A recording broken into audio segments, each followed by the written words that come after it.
એ દરમિયાન ગાંધીજી અને એની બેસન્ટ આ બેનો પ્રભાવ એ વખતે જે હતો એના પ્રભાવમાં મેઘાણીજી પણ આવ્યું અને સ્વદેશીની ચળવળ હારે બાપુ એમણે પોતાની જાતને જોડી સમજણપૂર્વક મેઘાણીજી. હવે આ સ્વદેશી તો બાપુ અત્યારે સાંપ્રત છે અને એ પાછું આમ એકદમ આ અત્યારના કાળખંડ એટલું બધું સાંપ્રત છે બાપુ. તે ટેરિફમાંથી ઊભું થયું. તે દિવસે આયાત ઉપર આપણે ટેરિફ ઢીલી કરી હતી.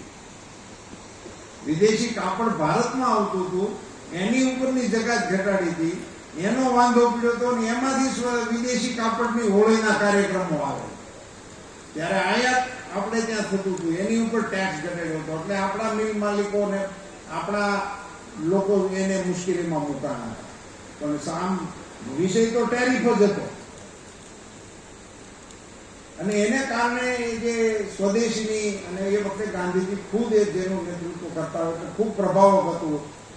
અત્યારે પણ એ સ્વદેશી અને આત્મનિર્ભર ને આ બધા વિષયો અત્યારે પણ આપણે કોશિશમાં છે. બધા ખાદી ખરીદીના કાર્યક્રમોથી માંડીને બધું ચાલે છે. પણ મેઘાણીજીએ જે ચલાવ્યું બાપુ મને જે જાણવા મળ્યું હું ખરેખર બહુ અંદરથી મને એમ થયું મેઘાણીજીનું વ્યક્તિગત જીવન કેટલું મહાન હશે બાપુ. એ અહીંથી આ બગસરાના લોકો એક વખત તાળીઓ પાડો આપણી શાળની બનાવેલી ખાદી વેચતા હતા. બગસરાની શાળામાંથી બનાવેલી ખાદીનું પોટકું વેચવા નીકળેલા છે ઝવેરચંદ મેઘાણી. મને ખ્યાલ નથી, મેં જોયું નથી, પણ નાનું નાનું એવું સ્મરણ છે. શાહીની ટીકડીઓ વેચતા, લખવાની ખડિયાની જગ્યાએ શાહીના ટીકડીઓ, દેશી બનાવટનો હાબુ વેચતા. આને લઈને એનું માર્કેટિંગ કરવા માટે મેઘાણીજી ખુદ નીકળતા. એનો એક બાપુ એવો સરસ મજાનો પ્રસંગ મારા ધ્યાનમાં આવ્યો જે મારે અહીંયા આપની સાથે મારે શેર કરવો છે. તો સ્વદેશી પ્રત્યેની એની લાગણી અને એનો તાર કેટલો બધો મજબૂત છે. એ સનાતન ધર્મ હાઈસ્કૂલમાં શિક્ષક તરીકે હતા અને પછી ત્યાં ભાવનગરની અંદર આ બધી પ્રવૃત્તિઓ વેચે. પોતાની ઓળખીતાને ઘેરે જાય, એ ઓળખીતા કોઈક સજેસ્ટ કરે તો ત્યાં જાય અને ચાઈને પણ કેટલાક અજાણ્યા ઘેરે જાય પોતાની ઓલી કરવા માટે. એમાં એમના એક મિત્ર અને એ વખતના ભાવનગરમાં કાવ્ય સભા આજે પણ ચાલે છે એના જે તે વખતના પ્રમુખ વિદ્યુતરાય દેસાઈ, એમણે એના સંસ્મરણોમાં લખ્યું છે કે મેઘાણીભાઈ સાથે મારો પરિચય, અમે ક્યાંક સ્કૂલ લેવલે કેમ ક્યાંક એમનો હશે અનુસંધાન, તો એમને ઘેરે બોલાવ્યા.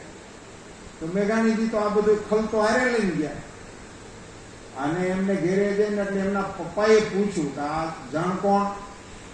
એટલે વિદ્યુત રાય એમનો પરિચય કરાયો કે ઝવેરચંદ મેઘાણી આપણા સ્કૂલમાં હાઈસ્કૂલમાં આચાર્ય છે અને એમ ગાંધીજીની બધી બાબતોમાં રસ લે છે ને જેમ કરેલું છે. તો એમના પિતાશ્રીએ મેઘાણીજીને પૂછ્યું, ભાઈ શું આવ્યા છો, કેમ પધાર્યા છો?